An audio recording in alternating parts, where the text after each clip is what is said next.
Nah, ini kita akan sampaikan beberapa hal yang penting, krusial, dan setidaknya berguna buat teman-teman semua terkait keterampilan berbicara di sebuah presentasi dengan pendekatan saintifik atau akademik, atau yang basic dulu deh, gimana caranya kita bisa menyampaikan pendapat, gagasan, dan hasil penelitian kita di depan publik atau di depan audiens atau mungkin tim ya.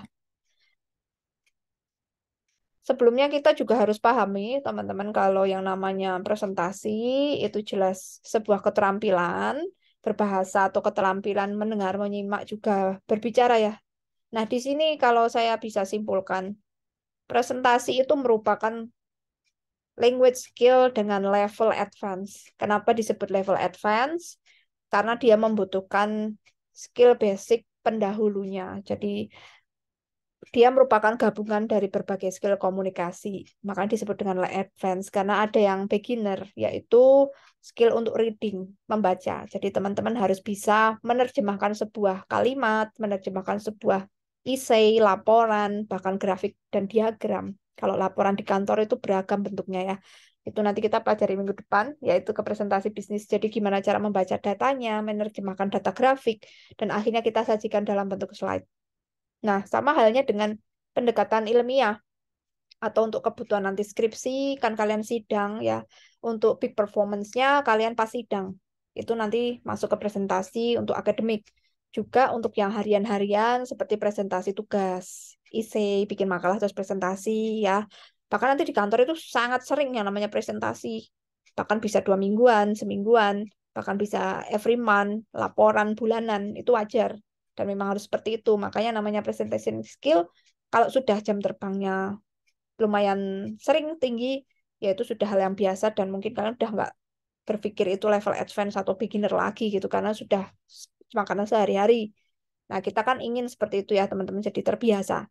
Nah, kenapa disebut advance? Karena dia gabungan berbagai skill sebelumnya di mana ada skill-skill basic dulu yang harus dilalui seperti kemampuan membaca, memilah-milah informasi, mana yang dia bisa kredibel, yang kita sajikan sama seperti kita kalau berdebat ya perlu data-data yang valid dulu, baru nanti kita cross-check kembali kebenarannya, baru kita sampaikan gitu kan. Nah, itu kemampuan reading dulu pertama. Lalu ada kemampuan interpersonal skill. Kita kan juga ketemu dengan departemen lain. Misal kita mau menjelaskan tentang apa keputusan dari departemen ini untuk ke depannya, apakah kita jadi go public, apakah kita jadi buka cabang, ataukah kita jadi untuk melay off kan karyawan, atau kita mau naik gaji, itu kan harus ada sebuah data dulu yang bisa mendukung itu. Jadi enggaknya, ya tidaknya. Keputusan itu kan perlu dirapatkan. Nah, untuk bisa rapat, otomatis kita butuh data-data yang ada di lapangan. Nah, untuk bisa butuh data di lapangan itu kita ngambil dari berbagai macam departemen. Bisa dari marketing ya, bisa dari keuangan, bisa dari kinerja-kinerja di engineering. Misalnya kita ngambil berbagai macam data dari berbagai macam departemen kan. Otomatis untuk bisa dapetin data seperti itu ya kita harus punya hubungan yang baik, komunikasi yang baik dengan antar departemen gitu. Kalau kita salah ngomong, salah data. Kalau kita nggak baik, perang dingin ya nggak dikasih datanya kan susah. Akhirnya kita nggak bisa berperforma dengan baik. Jadi di sini termasuk harus melalui tahap-tahap skill sebelumnya untuk akhirnya bisa menyajikan sebuah presentasi yang bagus dan efektif. Itu kita butuh skill sebelumnya. Jadi disebut dengan advance karena kita melalui berbagai skill yang mendukung. Selanjutnya ada skill mendengar juga. Kita kan ada listening juga. Sama sih ini seperti kalian belajar bahasa Inggris TOEFL ya, TOEFL. Jadi di TOEFL itu kan ada skill writing, ada skill reading, ada skill structure dan grammar, bahkan ada listening juga kalau yang ikut IELTS, ada bahkan yang speaking dan conversation-nya. Jadi yang namanya berbicara itu level dalam kemampuan berbahasa itu dia kalau dalam bentuk rumah itu yang paling atas di atap sendiri ya, yang speaking ini, baik itu conversation maupun yang speaking ya. Baru di bawahnya, di bawah atap itu bentuknya adalah level untuk yang skill listeningnya, ya mendengarkan. Jadi yang bawahnya baru yang skill writing menulisnya. Karena kalau kita untuk bisa jadi content creator, untuk bisa berbicara seperti ini butuh script teman-teman. Tetap pun kita bikin ya yang namanya slide kan, kita pasti berpikir terus lalu kita menulis, perlu kita ada script juga. Makanya disebut dengan writing. Makanya perlu ada essay juga, ada makalah juga baru kita presentasikan. Perlu ada skill pembuatan laporan gitu. Kalau kita bisa buat laporan bagus ya otomatis kita pasti bisa menerjemahkannya, bisa menceritakannya. Rata-rata kalau yang tidak bisa bercerita mungkin dia buat laporannya juga nggak terlalu bisa gitu atau mungkin dia ngambil data. Kalau ngambil data ya harus bisa readingnya, membacanya ya. Berarti di situ kalau mau bisa berbicara dengan baik terkait dengan presentasi hasil, ya otomatis kita harus punya skill yang baik tentang membaca, tentang bagaimana mengkritisi hasil bacaan, bagaimana kita mendapatkan data interpersonal skillnya juga harus oke. Terus juga kita harus bisa mendengar situasi kiri kanan, listening, mengcrosscheck data, mentriangulasi data, sampai pun kita harus bisa membuat transkrip yang baik writing. Maka ini disebut dengan skill advance, skill yang paling atas ya dalam jenjang language skill. Oke. Nah, di sini pun kita akan ketahui sama dengan berdebat di minggu lalu tuh tentang apa yang kita katakan, yang kita sampaikan itu akan bisa kita nilai bahwa bagaimana orang itu berpikir dan data seperti apa yang mereka miliki. Nah, kurang lebih seperti itu. Jadi, teman-teman semua di sini berlatih berbicara itu memang awal langkah supaya kita berani dulu. Awalnya memang ya berani dulu berbicara. Tetapi kan lama-lama karena kita sendiri sudah mulai sekolah, mulai juga kuliah, udah lama juga kita makan genteng di sekolahan, ya otomatis bukan cuman berani dong harusnya. Udah makin mulai elevate dong, harus mulai naik dong, mulai upscaling dan upgrading ya. Dimana lama-lama yang kita sajikan data itu juga mulai berkualitas, mulai tajam juga tema-tema kita ke spesialisasi keahlian kita, mulai kita tahu gimana mengambil poin yang pas, bagaimana kita menyajikan sebuah punchline dan juga titik poin yang menarik gitu ya. Nah, di sini kan kita juga berproses dan kalau bisa berproses ya ke arah yang lebih baik, ke peningkatan yang lebih berkualitas. Memang ada nanti kalian di situasi di kantor atau dimanapun di society Anda berada, yang namanya kita presentasi itu nanti ada jenis orang yang memang hanya mau speak up aja tapi mungkin intinya tidak ada atau mungkin intinya buat kita tidak terlalu berfaedah gitu ya. Banyak sekali seperti itu nanti akan kita jumpai baik itu di kolega kita di kantor maupun nanti klien kita di eksternal atau bahkan teman kita sendiri atau keluarga kita sendiri atau kita ingin bikin bisnis nanti karyawan kita kok nggak bisa presentasi sesuai yang kita mau itu banyak akan Anda temui seperti itu. Nah, itu tugas kita mungkin kalau yang seumuran, misal delalah dia seumuran dengan kita atau teman kita ya kita bisa berikan sebuah tips, informasi, kita ajari gini loh biar kamu nggak cuman berani ngomong tapi juga ada data yang baik. Itu kita bisa berikan informasi seperti itu. Tetapi ada juga nanti orang yang nggak bisa kita berikan info karena mungkin dia senior, mungkin juga beliau-beliau ini sulit untuk bisa merubah gitu karakternya. Otomatis kita yang ngomong aja, kita ikutin alurnya, dan itu jadi kelebihan supaya kita pahami bahwa itu jadi tim pelengkap. Misalnya dia memang berani untuk berbicara, bahkan ada ya tipe orang yang dia pinter untuk memberikan argumen sampai berdebat di presentasi bisnis itu ada. Nah, itu mungkin kelebihan dia, tetapi tidak bisa kita miliki juga. Misal yang berani dia berbicara seperti itu, tapi mungkin datanya kurang. Ya kita kalau misal ada di tim yang sama atau di satu organisasi yang sama, ya kita support dia dengan data yang kita mampu berikan. Jadi seperti itu saling melengkapi saja. Karena belum tentu kita juga bisa seperti dia yang berani untuk mengkritisi. Karena nggak semua orang yang punya data bagus itu pinter ngomong. Pada akhirnya dunia itu adil, teman-teman ya. Jadi kita santai saja menyikapi hal-hal seperti itu. Nggak perlu kita minta ideal dari orang lain karena kita harus siap dengan situasi di dunia sana nanti, di dunia nyata itu tentang hal yang kita nggak suka. Pasti banyak sekali ya, kita harus siap itu gitu ya. Nggak semua yang kita mau itu pun terpenuhin. Jadi kita akalin saja, hidup itu dibuat santai, kadang juga perlu ditertawakan. Oke? So, lanjut untuk tujuan berbicara karena ini fokusnya adalah ilmiah. Jadi kita akan ajarkan teman-teman semua untuk bisa bikin presentasi yang bagus itu gimana sih. Untuk presentasi dalam artian dari segi public speakingnya ya, bukan dari mengolah presentasi slide-nya. Karena ada mata kuliahnya sendiri untuk membuat presentasi yang baik. Itu ada mata kuliahnya yaitu teknik presentasi. Yang pastinya saya nggak tahu nih apakah kalian dapat apa nggak ya kira-kira. Kalian dapat nggak teknik presentasi mata kuliah? Sepertinya ada mata kuliah ini, tapi saya nggak tahu apakah di kalian ada apa enggak. Kalau di Udah, Bu. S1 udah, nah pasti udah dapat ya.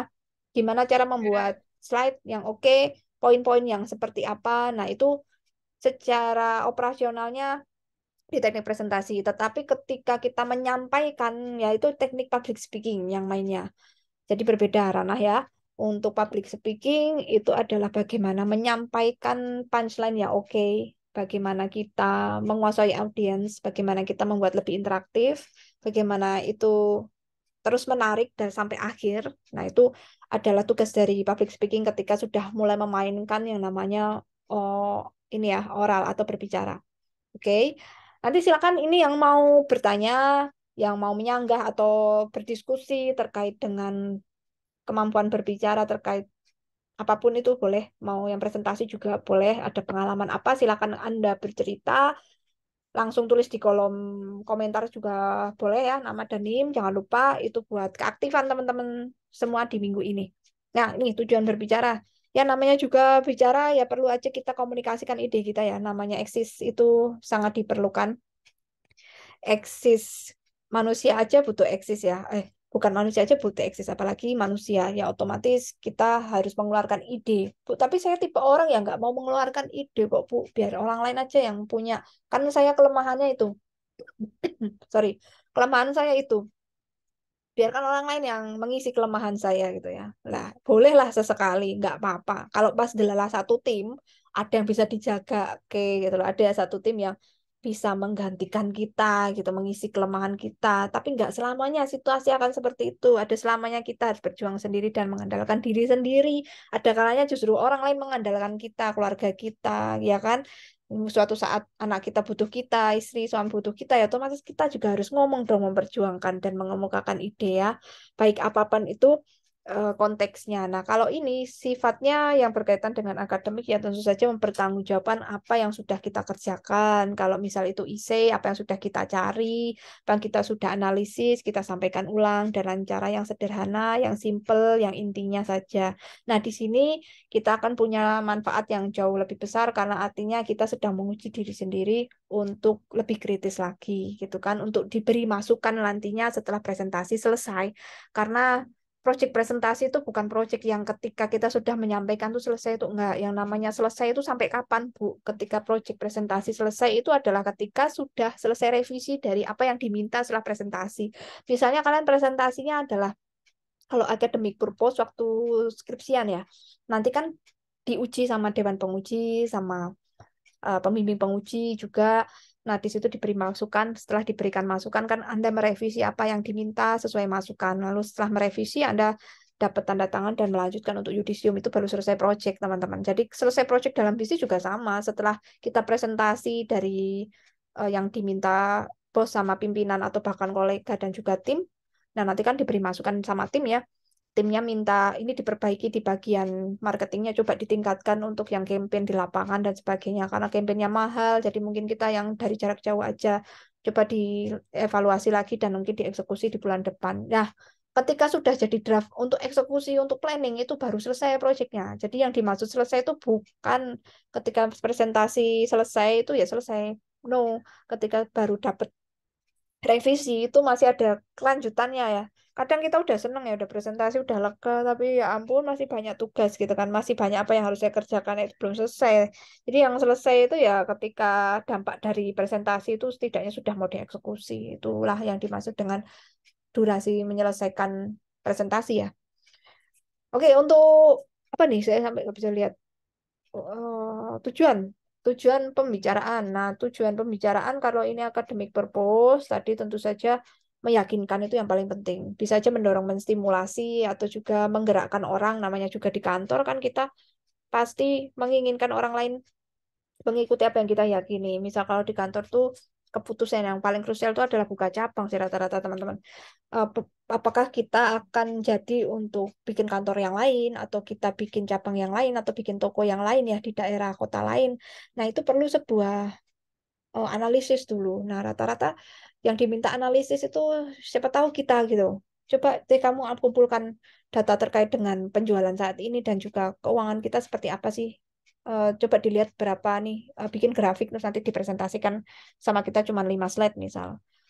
Bagaimana penjualan kita untuk 3 tahun terakhir, apakah pelanggan kita naik, berapa pelanggan yang keluar gitu kan, berapa pelanggan yang baru-baru ini dan berapa yang jadi pelanggan power kita yang sering beli. Nah, di situ nanti kita berikan info, dipresentasikan. Nah, akhirnya kita terjadi kubu nanti. Ketika presentasi ada kubu gitu ya. Karena apa? Ada yang setuju, akhirnya setuju untuk buka toko. Ada yang nggak setuju buka toko. Alasan tidak setuju mungkin dari tim yang terkait dengan tidak mau ke daerah yang lain ya, tidak mau pergi ke daerah lain, nggak mau pindah gitu. Atau juga tidak mau terbebani dengan tugas yang lebih banyak. Nah, itu otomatis ada kubu yang tidak setuju. Akhirnya dari pendapat itu kan kita tahu, oh psikologi orang ini tidak mau nih bekerja dengan tambahan yang lebih banyak. Terus yang satunya kubu yang muda-muda mau, saya mau buka toko aja karena di sini nggak banyak tantangannya, bosen di daerah. Saya maunya di daerah kota itu ide bagus. Nah, kita jadi tahu bahwa ya kalau anak muda ini setuju karena alasan dia ingin nambah cuan lagi gitu loh, ingin nambah pengalaman lagi, ingin nambah dinamika dia bersinggungan dengan banyak komunitas. Nah, itu kan dengan adanya pendapat, kita jadi bisa menilai orang gitu.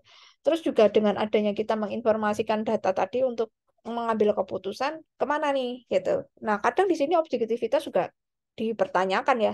Ketika menyampaikan data itu, makanya perlu ada tanya jawab untuk terjadi perdebatan. Justru ketika terjadi perdebatan itu yang benar, ketika sudah presentasi terjadi perdebatan itu malah menurut saya yang sesungguhnya harus terjadi. Karena apa? Kalau tidak ada perdebatan, cuman iya iya aja diem, jangan-jangan ini datanya malah nggak bener gitu kan. Semua wes sekongkol ke arah itu, nggak ada pembanding. Itu piye gitu. Ya itu cukup dipertanyakan. Walaupun kesannya adem, tapi itu bisa jadi suatu saat itu bom waktu itu ya. Justru dengan perdebatan tuh enak, semua jadi clear ya. Jadi kita tahu mana yang kira-kira bisa dijembatani untuk dampak yang negatif.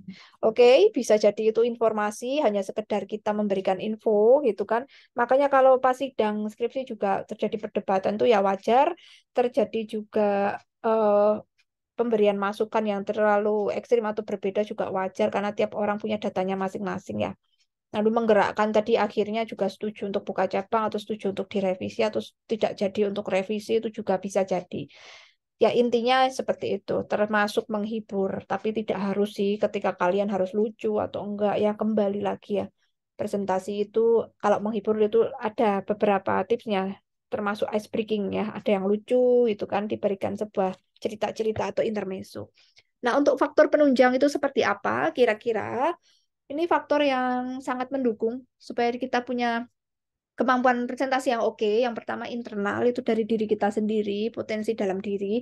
Bu, saya tuh potensinya sebenarnya ada, Bu, tapi kok saya malas ya buat ngeluarin. Ya wes nggak apa-apa, nggak dikeluarin juga kita nggak masalah kok. Itu kan kamu sendiri yang punya masa depan kan.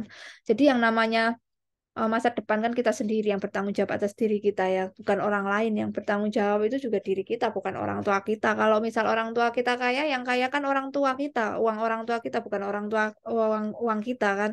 Nah, itu dia yang kadang kita lupa berpikir bahwa kita juga harus berdikari, teman-teman ya, untuk menggali potensi dalam diri.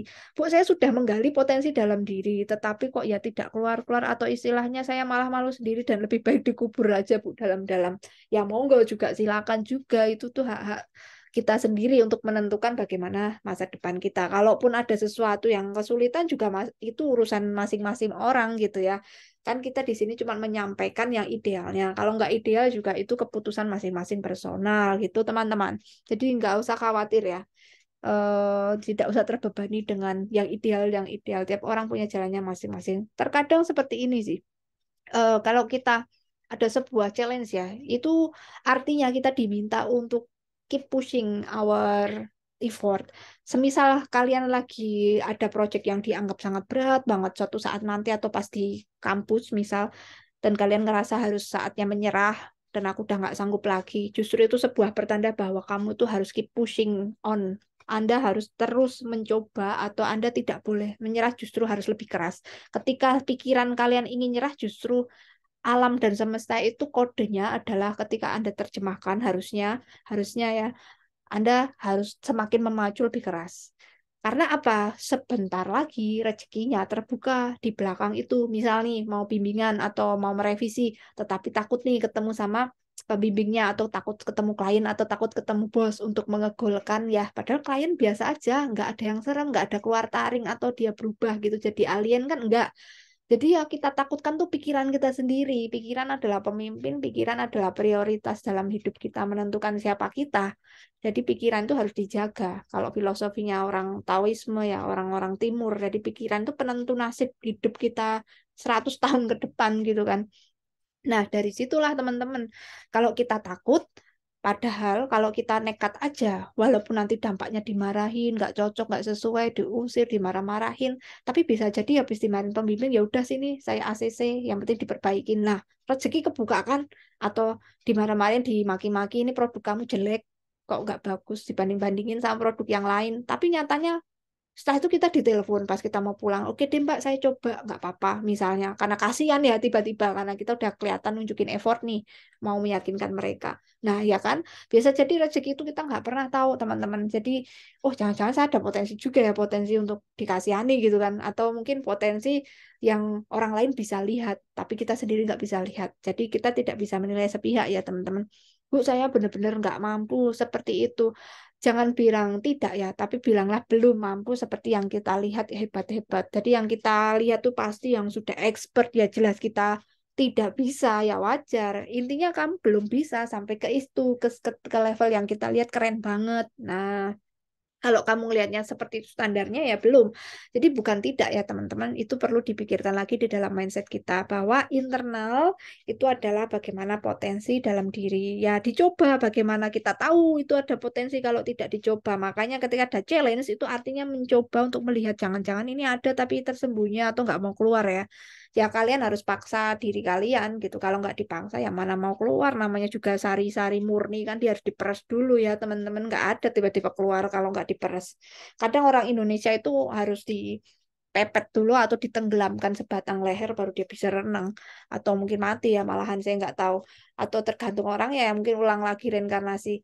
Atau bahkan ada juga yang harus dipenjara dulu baru bikin buku baru keluar ini potensinya. Ya kayak gitu. Kalian harus dikasih tugas-tugas dulu, baru bisa nanti daya juang atau survival skill-nya, survival soul-nya muncul. Rata-rata itulah parenting yang benar ya. Dia harus keras, juga sampai tinggal kulit sama tulang gitu ya, baru dia akhirnya bergerak untuk cari makan. Ya gitulah kira-kira kita faktor eksternal terkait dengan pendidikan, apa yang sudah Anda lakukan, itu juga faktor eksternal, itu nanti akan menjadi pembeda teman-teman dengan yang mungkin tidak mengenyam bangku sekolahan dan juga makan gentengnya sekolahan, nanti pasti berbeda dengan yang keluarga-keluarga kita sendiri, pasti kan udah lihat beda. Pendidikannya beda aja beda gitu ya. Dengan yang hanya SMK, dengan hanya SMA, dengan yang udah kuliah pasti beda karena sering latihan gitu kan. Itu yang akan mempengaruhi bagaimana kita berbicara ataupun presentasi menyajikan data. Bahkan kebiasaan juga. Mungkin kita sering banget presentasi tiap hari. Nanti kalau kelas yang sering presentasi, tapi tergantung presentasinya. Kalau bagus ya, misal presentasinya oke, nanti dia udah sering bicara di depan umum tuh.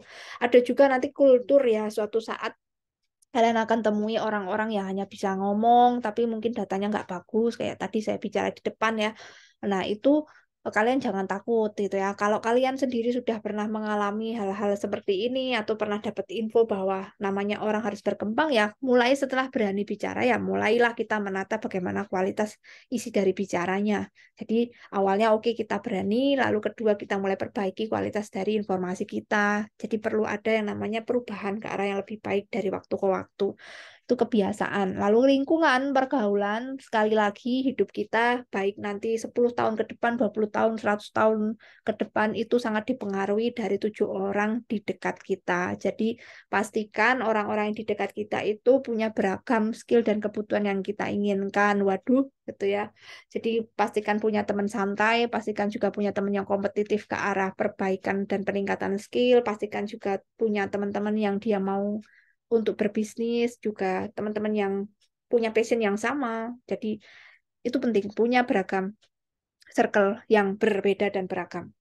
Jadi berbicara, nah ini ada yang formal dan informal. Untuk yang formal tentu saja itu ada di kantor atau nanti di ranah akademik seperti kalian, seperti ini ya, misal mau ada tugas untuk presentasi, tugas untuk esai, dan juga tugas untuk report laporan itu formal.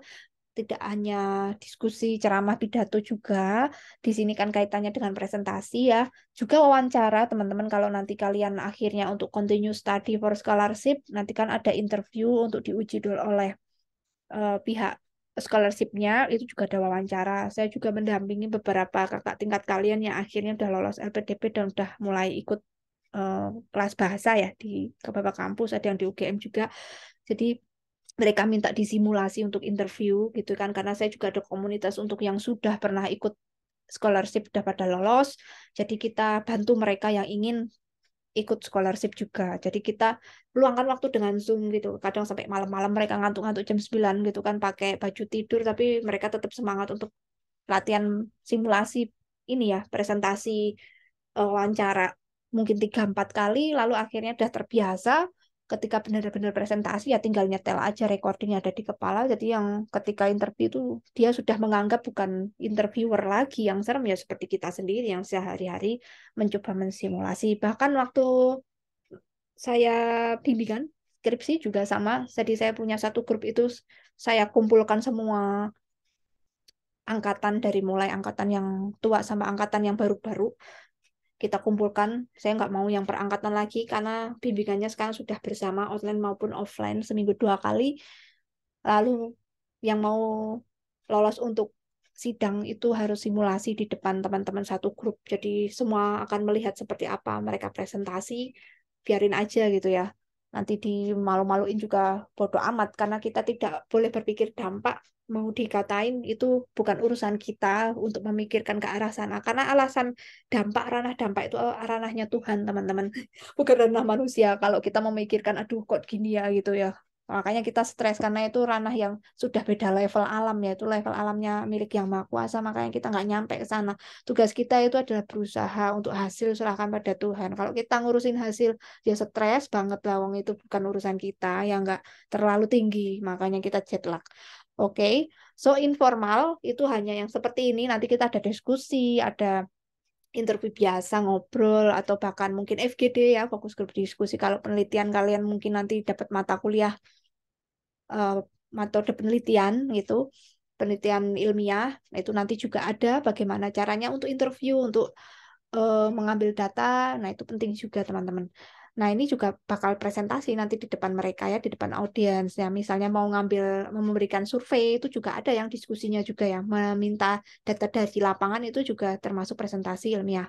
Juga bertelepon dan memberikan informasi petunjuk tutorial gitu ya. Misalnya cara-cara untuk sistem baru, sosialisasi sistem baru, sosialisasi pajak, misalnya kalian besok kerja di pemerintah, atau sosialisasi untuk beberapa aplikasi, misal kerja di startup, ya otomatis kalian nanti juga presentasi dong. Lalu situasi berbicara ini otomatis ada yang di depan umum, atau juga conference yang bentuknya panel atau bareng-bareng ya, atau banyak rame seperti sekarang ya, eranya free webinar itu ya, webinar. Oke, dari sini siapa yang mau bertanya, monggo silakan. Saya masih tunggu sepanjang materi, jadi boleh aja yang me- mengklarifikasi beberapa hal terkait dengan presentasi skill. Nah, tujuan untuk presentasi ilmiah ini kan kita akan menyampaikan sebuah ide tapi dari hasil temuan penelitian. Nah, namanya temuan penelitian itu pasti sudah melalui proses penelitian. Jadi teman-teman pasti turun ke lapangan dulu, memberikan survei gitu kan. Sama waktu itu saya juga ada pengalaman teman yang dia kerja di perusahaan kontraktor gitu di Jakarta. Saya bilang malam minggu kemana nih gitu. Anak muda loh ini anak muda. Apaan saya malah jaga konter di bandara kok mau ngumpulin ini kuesioner. Lah ngapain nyurvei jam segini? Malam minggu nyurvei di bandara. Justru rame-ramenya ini bos minta buat riset. Riset apa lagi? Tahu nih mau bikin baru perumahan gitu di Surabaya sama di Semarang. Nah terus ya otomatis ya saya lagi lah suruh ngesurvei lagi gitu ya itu kan berarti dia melakukan riset lagi kan teman-teman karena dia pengembang ya otomatis kita harus tahu apa yang diminta bos itu dari hasil penelitian kecil-kecilan di bagian riset development jadi berapa yang beli seberapa animo masyarakat sekarang untuk beli rumah jenis rumah tipe berapa yang dia inginkan platform harga berapa mau apartemen atau rumah ya kan di daerah mana yang mereka inginkan otomatis itu perlu kita tampung gitu untuk dari survei lalu kita olah gitu kan. Ada beberapa pendekatan teknik analisisnya, baru nanti dia presentasi. Bayangin dari mulai turun lapangan terus dia presentasi. Nah, ini yang nanti jatuhnya adalah presentasi ilmiah, tapi juga kaitannya dengan bisnis, teman-teman. Nah, kalau kalian lebih ke nanti skripsi gitu, tetap ada turun ke lapangan, lalu nanti dipresentasikan. Nah, tujuannya selalu tak lain dan tak bukan pasti menginformasikan sebuah hasil penelitian dan juga pada akhirnya si pendengar-pendengar ini atau pimpinan atau penguji akhirnya yakin dengan hasil yang kita sudah dapatkan. Nah, Bu, gimana kalau ternyata nggak yakin, saya disanggah terus kok ditanya-tanya. Nah, itu tergantung pertanyaannya, nanti kita bisa bahas ya. Jenis pertanyaan tertentu itu akan mengarah kemana, apakah mengklarifikasi atau menguji kita atau apa.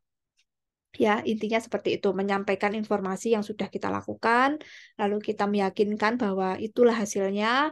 Nah, di mana itu bisa jadi menginspirasi pendengarnya, gitu. Ada juga ya, biasanya ujian dan sidang terbuka S3 itu juga masuk presentasi ilmiah ya, teman-teman. Nah, tata caranya kita perlu lakukan informasi, pemberian informasi itu perlu.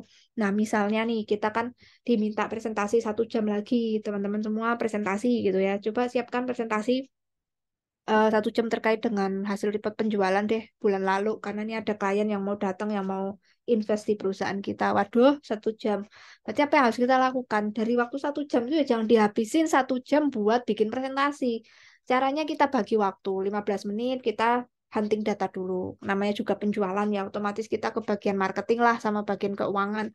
Ya otomatis kita harus baik-baikin mereka kan dari awal bikin reputasi yang baik, kita harus punya interpersonal skill yang baik, interpersonal communication skill yang oke.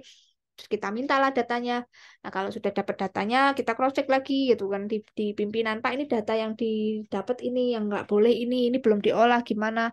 Minta minta keputusan lagi kalau masih draft. Nah, kalau sudah oke baru kita buat.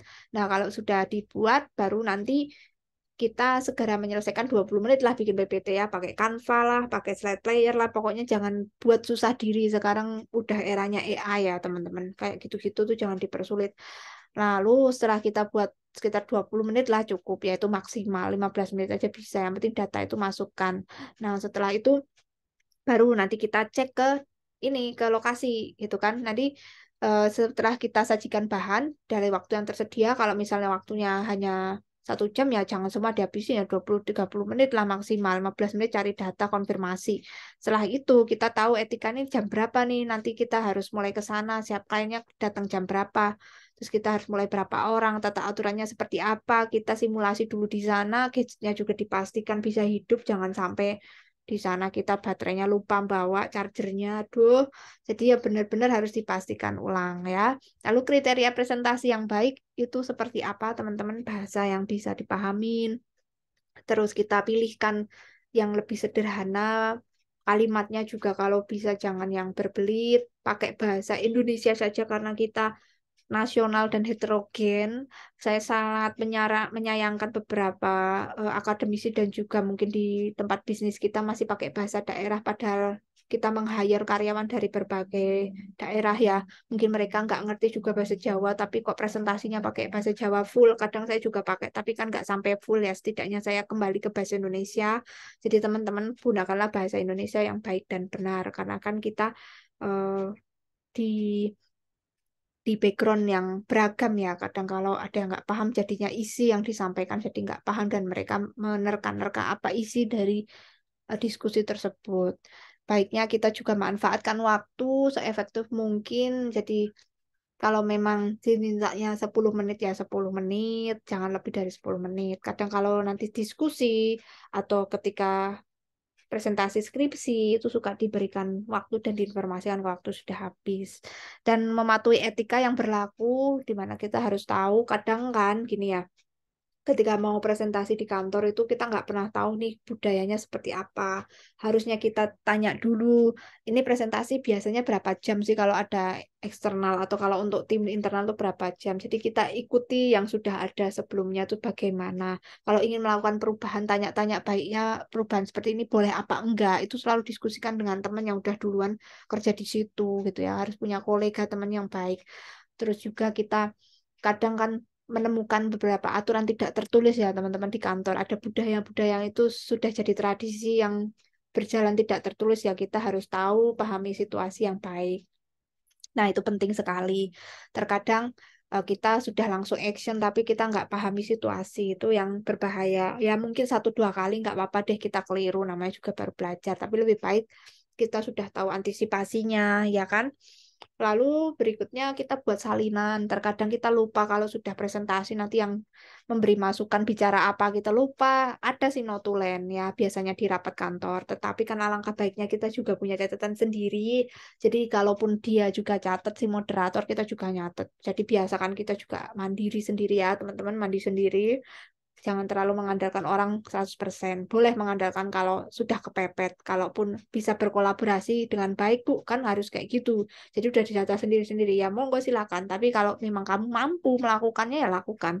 Tidak membaca teks penuh, terkadang itu masih banyak baca. Namanya public speaking, namanya speaking ya speaking, bukan reading gitu ya. Public speaking is speaking, not reading ya. Berarti itu public reading, dongeng dong. Kita kan baca teks berarti.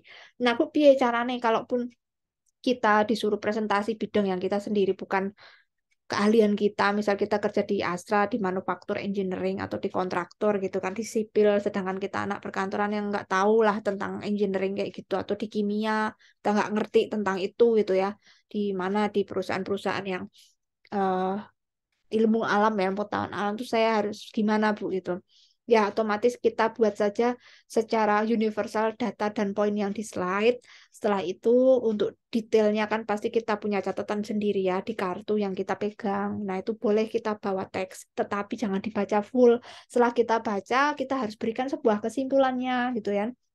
Sebuah kesimpulannya itu akhirnya hasil dari pemikiran kita sendiri. Jadi yang penting itu gagasan kita apa sih setelah data-data itu ada, informasi empiriknya itu, contoh lapangannya sudah ada, lalu kita simpulkan setuju tidak setuju menurut saya ini itu dan sebagainya, ini opini saya, itu yang penting lah, itu sambil lihat audiens. Jadi pas baca itu baca data tapi habis itu balik lagi ke audiens. Jadi harus hargai audiens. Jadilah spotlight yang baik gitu ya. Jangan dongeng, jangan-jangan kita nanti dongeng buat anak-anak itu cuma baca. Wong anak-anak didongengin juga harus lihat ke anak-anaknya ya. Habis baca kita juga harus ada kontak dengan mereka. Jadi jangan baca full. Kalau baca full ya itu reading skill, lomba baca dong. Lalu etika presentasi ilmiah seperti apa? Kita harus jujur. Semisal ada pertanyaan kita nggak tahu, belum bisa jawab, bilang saja nanti saya akan konfirmasi dan lakukan cross check terlebih dahulu. Saya akan informasikan lewat email Pak atau seperti apa mungkin nanti saya bisa diskusi lebih lanjut. Ya nanti lewat email saja. Semisal seperti itu ya tidak apa-apa. Jadi kita hitungannya hutang ya. Kalau kita tidak tahu informasi itu nanti kita cross check dulu atau mungkin karena keterbatasan waktu ya bisa jadi tidak sampai mencari data ke arah sana. Jadi kita harus catat benar-benar kekurangan yang harus direvisi. Lalu wajib menghargai pendapat orang lain walaupun nanti misal ada yang sesi diskusi tanya jawab dia nggak tanya, cuman memberikan sebuah pandangan dia terus tidak ada pertanyaan menurut saya ini perlu ditambahkan ini jadi ini oh ya oke deh kita hargain saja itu ya kenapa nggak bapak yang presentasi gitu kan kadang kan mikir aneh ya ya gitulah lalu yang berikutnya tidak mengulang pertanyaan yang sama jangan sampai kita kecapean sering ikut rapat atau sering ikut kegiatan di kelas banyak yang presentasi terus kita akhirnya main HP sendiri akhirnya ditunjuk oleh pimpinan atau dosen atau pengajar lah mentor suruh memberikan pertanyaan akhirnya kita bingung kita tanya hal yang sama kan konyol akhirnya blunder ya nilai jadi jelek karena kita nggak konsen jadi lebih baik ketika mulai diskusi tanya jawab kita juga mulai fokus kembali atau bahkan bolehlah nyambi semisal kita benar-benar sibuk untuk alasan keluarga gitu kan ya sudah kita bilang maaf tadi saya kurang konsentrasi ada alasan ini dan itu yang penting kamu udah bilang maaf gitu tapi tetap kita harus respect dengan kegiatan yang saat itu sedang berlangsung tidak mengulang ya dan ketika bertanya perhatikan materi ya itu dia perhatikan materi kalau nggak paham ya nanti coba didiskusikan kembali supaya paham bagaimana berusahalah untuk paham setidaknya semampu kalian kalaupun tidak paham masih ada waktu untuk memahamkan diri seperjalanan waktu kita belajar dan moderator juga harus adil siapa tahu kalian jadi moderator di misalnya dalam hal panel presentasinya di situ ada 2 pembicara. Nah, misal pembicara pertama dari eksternal, pembicara keduanya tuh dari internal perusahaan sendiri, terus kita jadi moderator, jadi yang dipersilahkan untuk memberikan pertanyaan hanya untuk eksternal misal, atau kita tidak memberikan kesimpulan yang adil dari 2 pembicara ini. Jadi kita tetap harus adil, kita harus berimbang. Perlu juga diberikan notulen ya, dicatat, juga teknisi juga melakukan double check, juga kesempatan berbicara juga kita nanti mengikuti arahan dari moderator. Kurang lebih gitu ya untuk tata caranya. Lalu supaya efektif, nah di sini bagaimana cara membuat punchline dan juga poin-poin yang penting apa yang harus dibicarakan. Pasti di sebuah teknik presentasi kan kalian sudah pernah tuh, kalian sudah diberikan info gimana kalau itu sebuah bedah jurnal misalnya. Nanti kalian tugas untuk praktek presentasinya kebanyakan adalah bisnis ya, presentasi bisnis, bagaimana cara membaca data di laporan bisnis, habis itu menyajikan dalam bentuk presentasi dan menyampaikannya secara padat singkat. Lalu yang kedua lah, kalian mempresentasikan atau hunting jurnal dulu, saya mungkin yang carikan, lalu kalian bedah jurnalnya, kalian presentasikan. Nanti bagaimana caranya, kalau misalnya itu akademik, rata-rata nanti kita harus baca bagian abstrak, teman-teman. Nah, disitulah yang menarik. Jadi, di bagian abstrak itu adalah inti dari hasil penelitian. Kalau memang itu artikel penelitian ya, atau ketika laporan juga ada ringkasannya, kita bagian melihat ringkasan atau abstraknya. Nah, disitulah pokok pembicaraan yang menarik. Jadi nanti kita buat slide itu berdasarkan satu, tujuan dari tema yang akan kita bicarakan, membahas apa, lalu kedua itu isinya apa aja, lalu mungkin kita bisa lihat akibat dan dampaknya, kita sajikan akibat dan dampak, lalu bagaimana kenyataan dan contoh yang pernah ditemui, kasus-kasusnya, baru setelah itu kita berikan sebuah solusinya menurut dari versi teori dan versi opini kita. Setelah itu kita berikan sebuah kesimpulan dan saran yang harus dilakukan. Nah, rata-rata seperti itu inti dari penelitian dan juga inti dari presentasi ilmiah, teman-teman. Nah, yang menarik adalah poin-poin itu. Biasanya tujuan pembahasan, lalu ada sebab akibat solusi, itu adalah pokok pembicaraan yang menarik. Nah, untuk yang bisa menarik perhatian pertama, itu adalah 5 menit pertama. 5 menit ketika kita public speaking opening, itu yang paling menarik. Nah, bisa kita bawakan data yang timpang. Misalnya seperti ini, kalau dalam presentasi bisnis ya, dalam presentasi bisnis nanti ada data bentuk grafik atau bentuk diagram atau mungkin bentuk diagram garis dan batang gitu kan. Nah, nanti kita bisa sajikan tidak harus kita bercerita dari semuanya, tapi kita bisa lihat poin mana yang di situ merupakan titik paling tinggi tingkat penjualannya atau titik mana ketika perusahaan sedang mengalami penurunan di tahun berapa dan berapa jumlahnya. Jadi kita hanya lihat data yang ekstrim aja, baik yang ekstrim yang paling tinggi dan ekstrim yang paling rendah. Lalu kita berikan kesimpulan bahwa terjadi penurunan, terjadi fluktuasi, terjadi peningkatan. Nah, disitulah yang menarik. Itu kita bisa berikan data di awal, si 5 menit itu terjadi penaikan dari seperti ini. Baru kita mulai berbicara akibatnya. Oh, dari marketingnya seperti ini yang disampaikan mungkin kampanyenya kurang efektif atau kurang kena sasaran. Akhirnya banyak yang cuma mencoba sampel aja, tidak ada yang membeli ulang, misal. Nah, di situ yang menarik. Nah, lalu solusinya yang sudah kita lakukan ini, tapi yang ini belum jalan, hasilnya nggak terlalu signifikan. Nah, baiknya bagaimana? Kalau menurut teori yang sudah ada seperti ini nih teorinya. Nah, itu yang menarik, teman-teman. Jadi, bagaimana bisa menyajikan sebuah data faktual, juga beberapa solusi-solusi dari setidaknya bisa dilakukan operasional.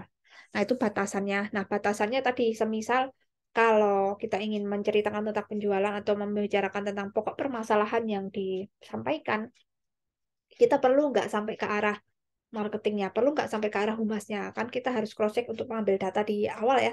Kalau memang tidak perlu dan tidak diperbolehkan, tidak diizinkan, atau tidak kepentingan tidak ke arah sana, ya tidak. Itulah batasan pokokan pembicara.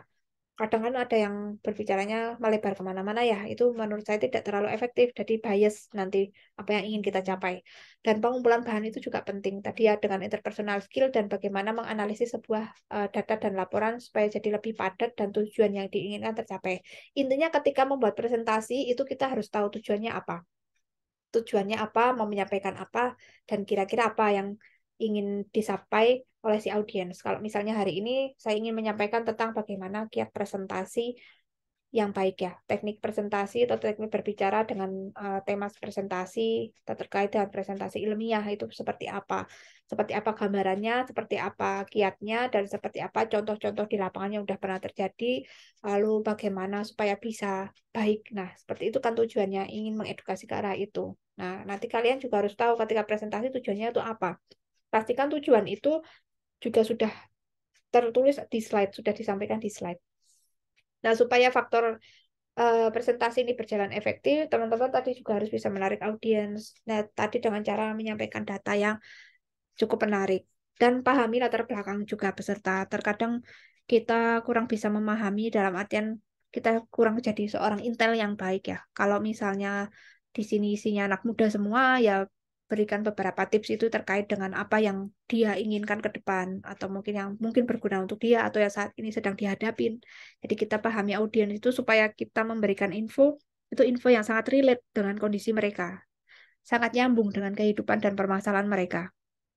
Nah, fokus masalah yang dibahas juga harus yang menarik. Nah, terkadang presentasi ini hanya sekedar dari sudut pandang kita sebagai presenter. Kadang lupa dengan sudut pandang audiens itu juga mengalami hal yang sama. Nah, itu lebih baik alangkah kita dipadu-padankan juga bahwa yang menarik perhatian itu adalah yang mereka banget, yang relate dengan permasalahan dan problem mereka banget. Tapi juga harus singkat, padat, sesuai butir materi. Juga jaga etika kita. Kadang diminta presentasi mendadak itu biasanya kita emosi. Karena apa? Karena banyak tugas yang belum diselesaikan, tiba-tiba kita diminta menggantikan pimpinan. Bolehlah kita marah, tapi ya mbok ya jangan di tempat publik. Marah itu bisa disampaikan ke tempat yang lainnya, dilampiaskanlah dengan makan kayak terserah, dengan ngobrol dengan teman setelah itu, atau nanti pas istirahat kalian harus ke gym dulu, atau kalian nanti lari, sampaikan ke hal-hal yang lain ya, jangan di publik. Nanti kita blunder malahan ya. Tidak tepat sih kalau menurut saya. Kadang kan ada ya beberapa yang akhirnya terpancing di area area publik untuk kemarahan-kemarahan ini. Nanti akhirnya kurang bisa menjaga etika, gitu kan? Padahal nanti kita nyesel sendiri. Oh ya harusnya aku nggak kayak gitu kan, nggak enak. Kalau udah terjadi seperti itu, otomatis reputasi kan yang kena, membangunnya kan susah lagi. Nah lebih baik tahan dulu sebaik mungkin, kita lampiaskan di tempat yang lain saja, gitu kan? Untuk menggunakan variasi media interaktif itu, kalau memang disajikan ada PPT, ada proyektor ya pakai proyektor. Memang ada beberapa teman pengajar juga ketika skripsian itu sidang ya, uji sidang, mahasiswa yang sidang itu tidak menggunakan PPT, ada sih. Tapi mereka disediakan juga ya proyektor, tetapi mereka tidak menggunakan. Kalau saran saya ada sebuah sarana, gunakan sarana itu akan lebih baik teman-teman, itu akan jauh lebih baik ya, percayalah itu akan jauh lebih baik, walaupun itu harus effort, itu justru jauh lebih baik, kesan yang diberikan itu Anda jadi berkali-kali lipat positif. Oke, hindari berkata yang menyinggung. Nah itu kadang kalau memang kebablasan ya, ya mau gimana lagi, tapi kalau bisa kalian secapek apapun jangan sampai kebablasan untuk menyinggung orang lain, sebaiknya diselesaikan di luar arena publik saja, personal itu lebih baik. Oke, faktor presentasi efektif seperti apa? Ini pasti sekalian sudah melewatinya ya, mudah dibaca, jelas judul subjudul, juga harus diberikan font yang berbeda, maksimal 3 jenis font.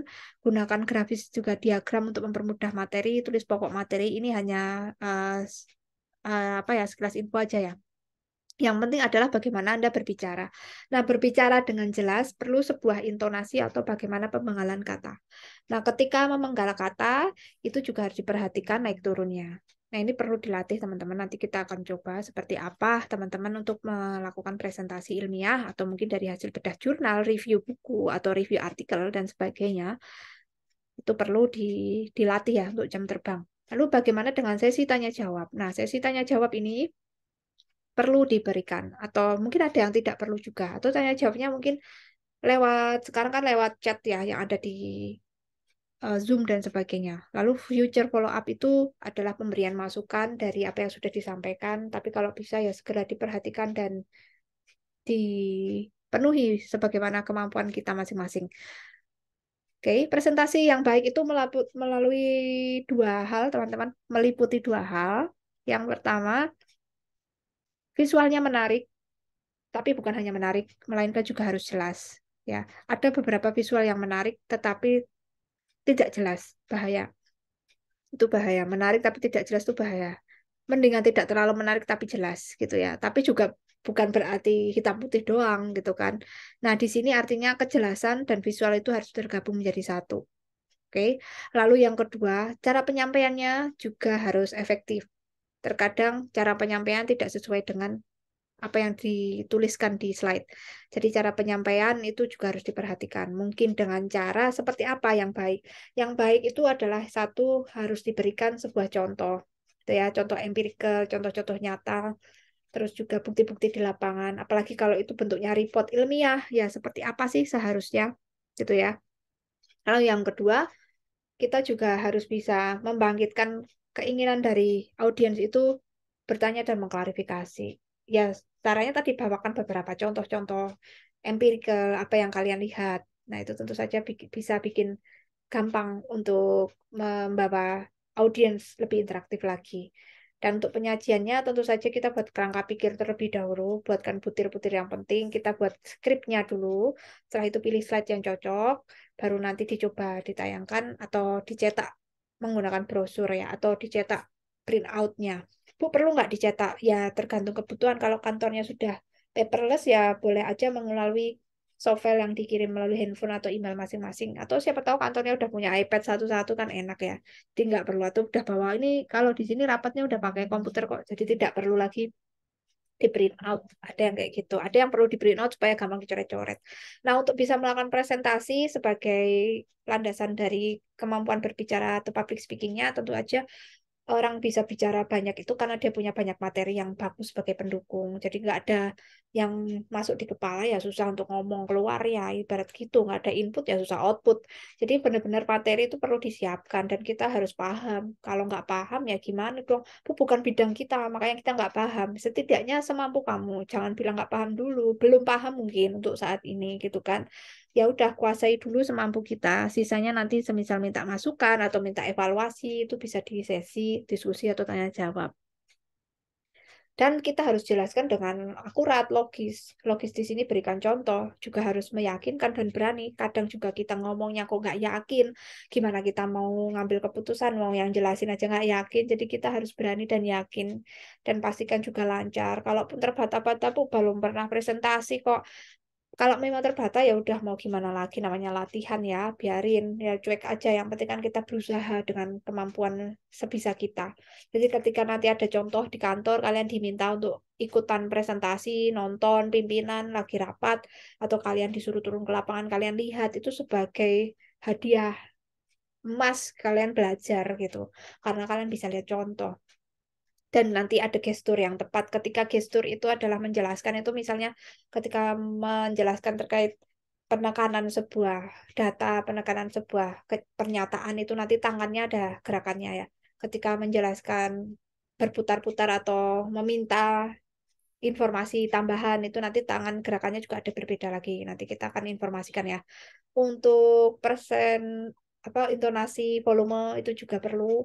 Kadang teman-teman terbiasa dengan menggunakan mic seperti ini, suara asli kadang tidak keluar ya. Kalau di kantor tuh menggunakan suara yang asli kebanyakan. Jadi karena udah terbiasa suara asli, pita suara tuh kebanyakan udah membesar teman-teman. Kalau sudah membesar gini, nanti kalau presentasi tiba-tiba mati lampu, mic-nya mati ya itu udah biasa sih. Jadi tetap aja jalan ya kalau misal udah mati lampu. Tempo jeda juga harus perhatikan dan gunakan bahasa Indonesia dan harus disiapkan juga tayangan yang akan ditampilkan. Terkadang kita lupa untuk persiapan. Misal kalian representasi jam 8, ya jam 7 sudah mulai ada di lokasi gitu kan, mulai belajar materinya di situ. Atau kalaupun mepet, ya yang penting kalian sudah expert sih nggak masalah, ya mau mepet juga nggak masalah. Yang saya takutkan kalau tidak ada persiapan gitu. Kalau kalian sudah menguasai materi, mau mepet kayak apapun nggak apa-apa. Nah, checking juga perlu ya. Ini juga persiapan sama materi dan sebagainya, bahasa, hindari bahasa-bahasa daerah kalau memang itu karyawannya heterogen atau teman-teman kita dari berbagai daerah. Kosakata juga perlu diperbanyak dengan cara membaca, terminologi juga padanan kata, peribahasa dan sebagainya. Itu juga perlu.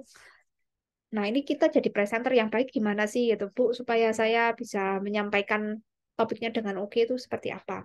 Nah, kita harus melakukan pemilihan topik, teman-teman. Misalnya kalau lomba LKS ya, lomba di SMK itu kan kita diberikan sebuah tema dan rata-rata temanya itu adalah tema tentang vokasi atau juga tema-tema yang terkait dengan skill untuk bisa kerja besok gitu yang dipakai seperti apa.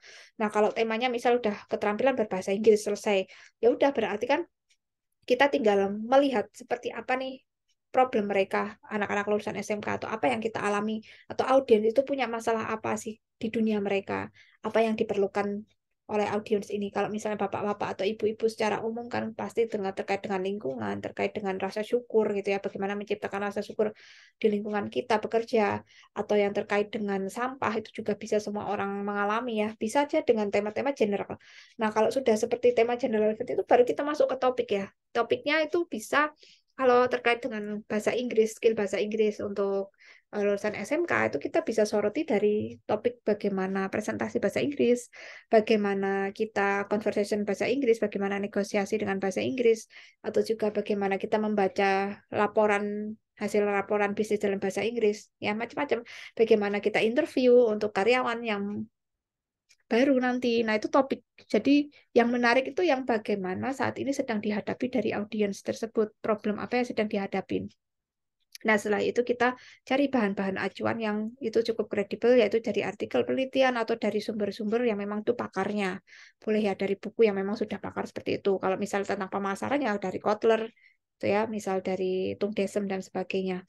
Lalu ada bahan yang harus kita pahami itu latar belakang audiens tadi, kita juga situasi ngertiin banget gitu ya, seperti apa lingkungannya, apakah lingkungannya ini perlu serius atau agak-agak boleh bercanda, jadi kita harus lihat. Dan tujuannya pastikan lagi nih untuk apa? Untuk meyakinkan atau hanya sekedar menginformasi dan mengedukasi. Jadi kembali ya, untuk kontak dengan pendengar itu juga perlu, jadi jangan terlalu banyak baca. Kalau sudah baca ya pastikan kembali lagi ke audiens kita melihatnya. Ya kurang lebih seperti itu. Dan kuasai pendengar tadi dengan cara kita melihat kembali ke audiens. Nah, Bu, ini kan online ya, jadi agak susah nih untuk lihat audiens itu gimana gitu. Nah, ini dia yang kadang perlu dilatih ya. Kalau lihat audiens untuk di online sih nggak terlalu sih teman-teman. Nah, tadi manfaatkan alat bantu. Kalau memang ada presentasi menggunakan slide, gunakan slide. Menggunakan PowerPoint, gunakanlah PowerPoint.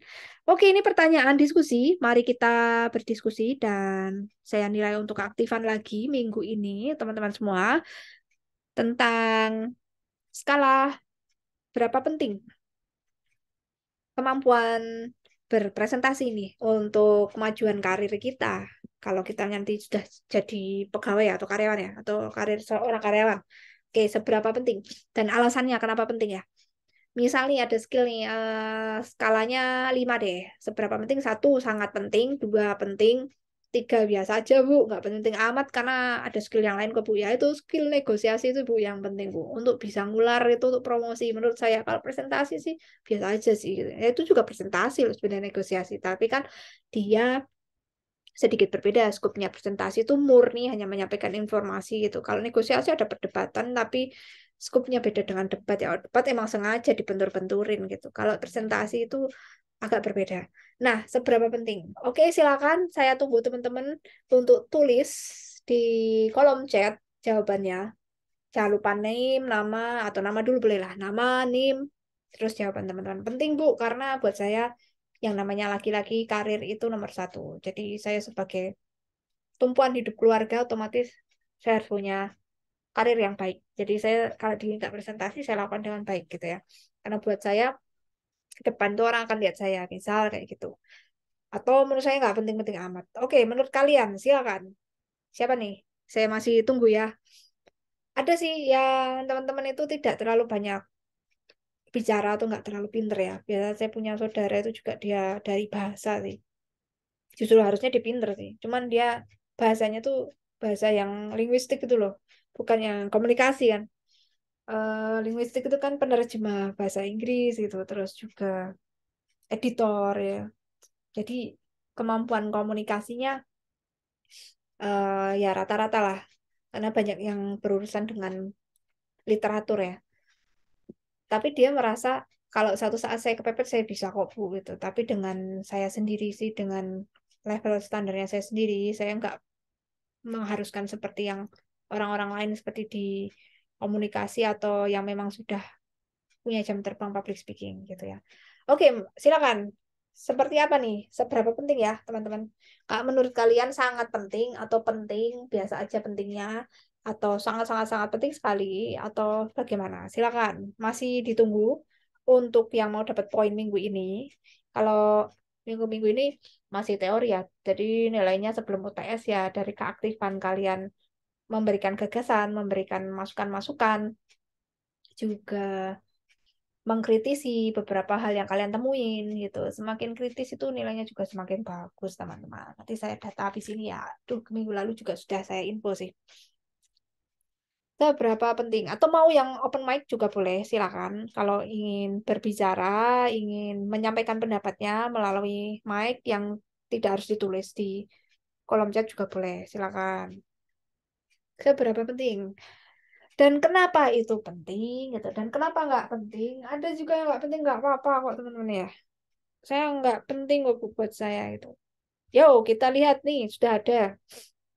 Vistia, malah pilek saya. Vistia Akhirana. Menurut saya penting, Bu. Oke, berarti level 4 ya. Pentingnya level 4 bukan level 5 sangat penting. Vistia bilang kalau kemampuan presentasi, kemampuan presentation skill. Presentasi skill itu sudah kemampuan presentasi. Ini double-double ya. Skill itu kemampuan. So, kemampuan presentasi itu aja, Vistia. Itu ya, dapat menyampaikan ide atau informasi dengan cara yang jelas, persuasif, menarik, dapat membantu seseorang mempengaruhi, meyakinkan orang lain. Ya, benar. Ya, ya, meyakinkan, meyakinkan data kita ya. Apa hubungannya dengan karir tapi kalau udah yakin karir kita apa nih ya? Kenapa? Kenapa kita harus bisa presentasi gitu loh supaya ngaruh ke karir. Tahu kan karir itu pasti punya jenjang kan nggak mau ya jadi staff itu gini-gini aja sih sampai 10 tahun udah punya anak, punya istri, masa dari dulu jadi staff terus. Namanya orang kan pasti melalui proses yang ingin berubah toh. Pingin lah sekali-sekali dapat tunjangan yang setidaknya berjenjang naik. Oh, diangkat lah, pengen sudah 10 tahun, 7 tahun, 5 tahun, pengen naik jabatan lah, jadi asisten gitu loh. Lah, apa hubungannya dengan naik jabatan itu, dengan kemampuan presentasi gitu? Itu kira-kira. Mungkin Visya kalau mau nambahin boleh ya. Jadi di sini Vidya menyampaikan pentingnya karena untuk meyakinkan orang gitu. Oke, meyakinkan terkait proyek yang sudah dikerjakan sih gitu. Jadi kalau orang udah yakin dengan proyek dia, kan otomatis orang bisa nilai, oke, dia hasil kerjanya bagus. Lalu nanti akan dinilai bahwa selama ini dia punya kinerja oke ya. Karir kita kalau dinilai kinerjanya oke kan pasti naik ya. Atau kita jadi menunjukkan siapa kita setidaknya. Oke, ada lagi nih, yang lainnya nih. Zahra, wes. Thank you ya, Vistia, Zahra. Hairunisa. Penting karena di kehidupan kita banyak sekali Bu yang berkaitan dengan presentasi. Ya sih. Presentasi diri kita juga bisa loh. Mempresentasikan siapa kita di hadapan calon gebetan juga bisa. Ya kan? Kadang kalau kita lagi jalan bareng. Aku tuh orangnya kayak gini loh. Yang seperti kamu lihat. Masa sih kan gitu. Terus cerita. Terus kadang kalau cowok baru deket itu juga sama loh. Sebenarnya dia tuh ingin melihat kita presentasi kan. Tanya-tanya kan dia. Kamu kalau senggang ngapain aja sih? Kamu suka baca buku apa ya? Tanya, oh sak karepmu kan aku tak presentasi. Nah, di situ kan kita membranding diri kan. Kita menunjukkan dan akhirnya orang jadi yakin gitu kan. Intinya pas kita ngomong aku sukanya ini dan ini kalau weekend aku gini loh gitu. Keluargaku tuh kayak gini wes cerita oh saya banyak. Itu kan biar dia yakin ya. Akhirnya dia percaya oh kayak gini ternyata. Itu kan akhirnya kita meyakinkan ya. Tapi apa hubungannya kalau itu dalam karir, dalam perusahaan? Ya, nanti lebih mudah menyampaikan sesuatu pada orang lain. Oke, lebih mudah menyampaikan sesuatu. Zahra.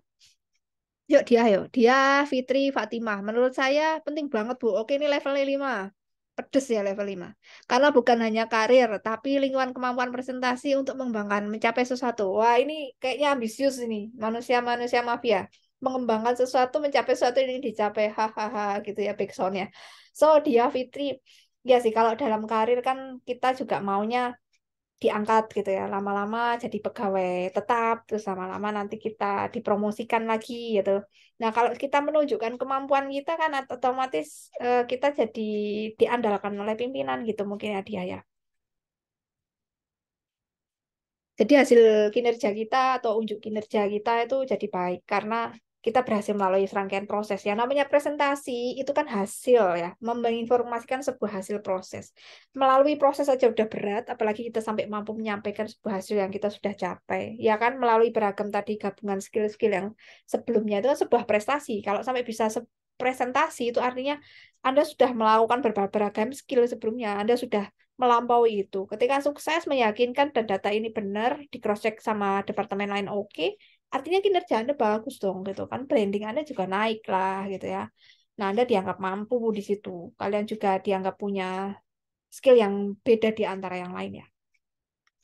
Oke, Amelia Octavia menjawab penting Bu karena presentasi itu membantu kesuksesan karir, membuat perusahaan tertarik dengan kita. Ya, tertarik untuk meng-hire tentu saja ya, untuk makin memperpanjang kontrak karena dianggap mampu menyelesaikan proyek. atau istilahnya ada target capaian kriteria yang pimpinan ingin promosikan itu sudah tercapai. Intinya sebagai ajang unjuk ya, ajang unjuk-unjukan lah, show of performance ya. Nah kadang kita nggak sengaja kok teman-teman, nggak ada kan kita niat, wah aku tak unjuk wes biar bos ngelihat aku bagus nanti aku dipromosiin. Ya ada itu film sinetron atau bahkan juga ada beneran ya, mungkin isinya nggak bagus-bagus amat sih presentasinya, tapi nanti namanya pimpinan itu ada juga yang mereka kritis ya, ada beberapa yang memang kritis. Jadi wah ini yang bagus, oh ini yang enggak gitu. Nah nanti tanpa sengaja ya kita menjadi spotlight atau menjadi andalan dari pimpinan gitu. Lalu Hasanatul Mukaromah sangat penting Bu karena pegawai administrasi nantinya akan mengolah data, menunjukkan data itu klien. Oh ya bisa meyakinkan klien. Ya misalnya kita mau tenderan atau mau cari investor atau mau collab dengan perusahaan lain, ya itu harus bisa membujuk ke klien bahwa apa yang kita miliki itu sesuai loh dengan yang kalian mau gitu. Kita jadi penjembatan sebuah persepsi mereka gitu. Otomatis kan kita harus bisa ngomong. Kalau kita nggak bisa ngomong dan menyajikan apa yang mereka mau, meyakinkan mereka, ya susah gitu. Akhirnya kita punya bisnis gini-gini aja, nggak berkembang. Perusahaan itu kan butuh sebuah modal, kolaborasi dengan yang sudah oke, perlu mitra bisnis yang lain ya. Oke, Hasanatul itu oke juga. Pengaruh ke karir kita ya otomatis kita berkontribusi nanti ke perusahaan ya. Dan nanti misalnya dapat reward. Nabila, Nabila Putri, bahwa presentasi skill ini penting. Oh, penting ya. Level 4 membantu meningkatkan kepercayaan diri pada saat berbicara di depan klien atau pimpinan. Oke, membantu meningkatkan kepercayaan diri. Ya, betul betul betul. Bisa meningkatkan latihan ya, kemungkinan bekerja sama. Ya, awalnya mungkin kita nggak pede, tapi karena ini sebuah challenge dan ini merupakan gabungan dari skill yang lain, artinya dengan level advance aja kita bisa lakukan, artinya pasti skill-skill yang remeh-temeh kayak basic, oke lah. Pasti kita bisa juga. Tanpa sadar kita mengupgrading skill pendukung tersebut. Oke, lama-lama kita jadi pede. Sebenarnya yang namanya challenge skill, ini kan masuk skill untuk tantangan ya. Skill tantangan seperti ini tuh mengandung adrenalin ya teman-teman. Mengandung adrenalin dan candu. Kalau kalian mau tahu ya, yang asli yang namanya skill challenge itu mengandung adrenalin dan candu. Kalau kalian takut dikasih challenge yang positif, kalian takut, artinya di situ ada candunya. Ya, candu itu apa? Ketika kalian bisa atau setidaknya kalian merasakan dan nyaman, kalian nanti keterusan, nggak bisa berhenti, malah susah di stop. Ya, itu ciri-ciri bahwa ada skill yang candu gitu ya. Artinya ketika mencoba aja takut gitu kan, menakutkan tampak yang menakutkan, sesuatu skill yang tampak menakutkan di situ tuh pasti ada candunya teman-teman.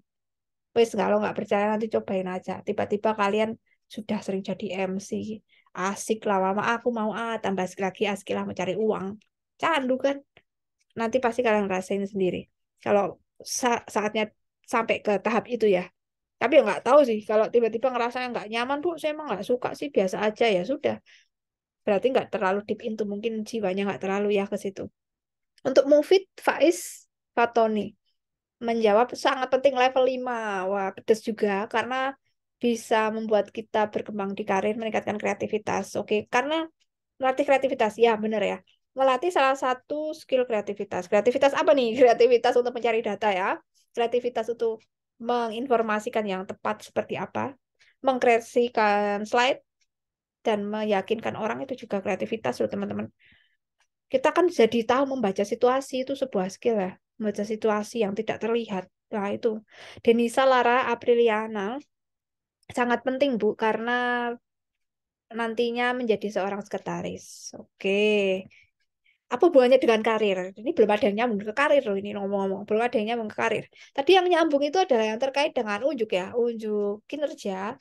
Terus menambah skill kita ya untuk training development juga. Betul sekali, betul training development ya. Karena karir kita kan kalau ingin terus nanjak dan dipromosikan kan perlu di-upgrading toh. Dengan ikut challenge kayak gini kan otomatis kita terupgrade. Otomatis terupgrade.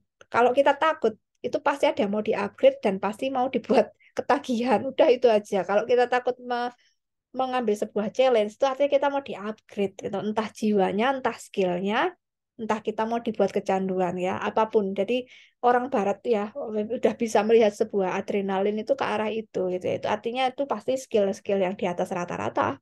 Kalau sampai kita takut ya, karena tubuh manusia itu sudah otomatis kalau disuruh mendapat atau di treatment dengan sesuatu yang di atas rata-rata itu udah ndredeg sendiri, tubuh kita tuh udah ketakutan gitu. Nah, itu berarti yang kita hadapi itu sesuatu yang besar yang akan membuat kalian berubah. Makanya itu diterjemahkanlah dengan baik. Wah, tak coba wis tenang, kamu nggak apa-apa gitu ya. Kadang tubuh kita sendiri yang sok drama ya.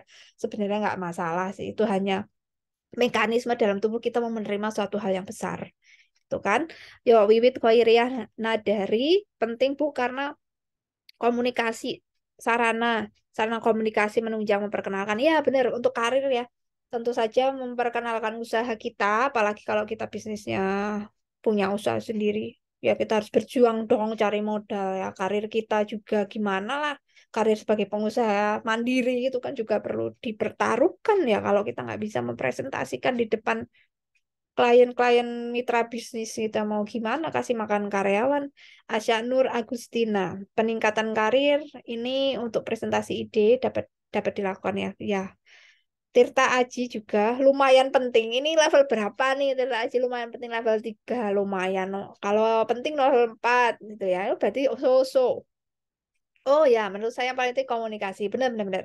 Dari tadi saya setuju. Komunikasi itu ada dua ya, di input dan outputnya. Di outputnya adalah ketika menyampaikan hasil di depan tim, di depan kolega, di depan pimpinan, di depan dosen, penguji, itu adalah komunikasi hasil ya, presentasi dari slide-nya. Sedangkan komunikasi interpersonal di belakangnya. Itu ya, komunikasi interpersonal di belakangnya ketika kita mencari data, minta ke pimpinan, ke turun ke lapangan ketika kita survei ke sekolahan, ke interview ke beberapa informan, ke responden itu kan komunikasi interpersonal. Terus nanti kita tuliskan toh, nanti kita tuliskan data laporannya, setelah itu presentasi sidang. Nah, itu dia panjangan prosesnya. Otomatis kita melalui skill-skill banyak itu komunikasi. Saya setuju Tirta Haji, karena dengan komunikasi skill yang bagus itu menunjang karir kita ya. Karena semakin tinggi kita punya jabatan, semakin banyak orang yang kita openin, semakin banyak yang kita harus ngomong gitu kan. Berarti semakin banyak kita bajrit ya banyak cerita ya wes berarti kita udah mumpuni dalam bajrit itu tadi banyak cerita. El Sandi Andara skill presentasi punya peran pengembangan karir membangun opini untuk klarifikasi dan lobby. Oh ya setuju kalau lobbying ya lobbying benar-benar benar. Bagaimana menegosiasikan harga misalnya gitu ya mempertemukan titik tengah ya bisa jadi penjembatan ya karena misal perusahaan sedang di posisi kritis, terus kita lagi mau menjalin kerjasama supaya kita bisa diakuisisi atau lagi cari modal ya otomatis kita berusaha untuk melobi ya jangan sampai kalian ini pada lepas deh mitra misalnya. Terus kalian mempresentasikan dan menegosiasikan ulang ya dan membawakan data-data meyakinkan ya di situ karir kalian nanti akan mulai dilirik ya karena berhasil menjadi primadona atau istilahnya penyelamat lah atau bisa berkontribusi ya memberikan kontribusi yang baik.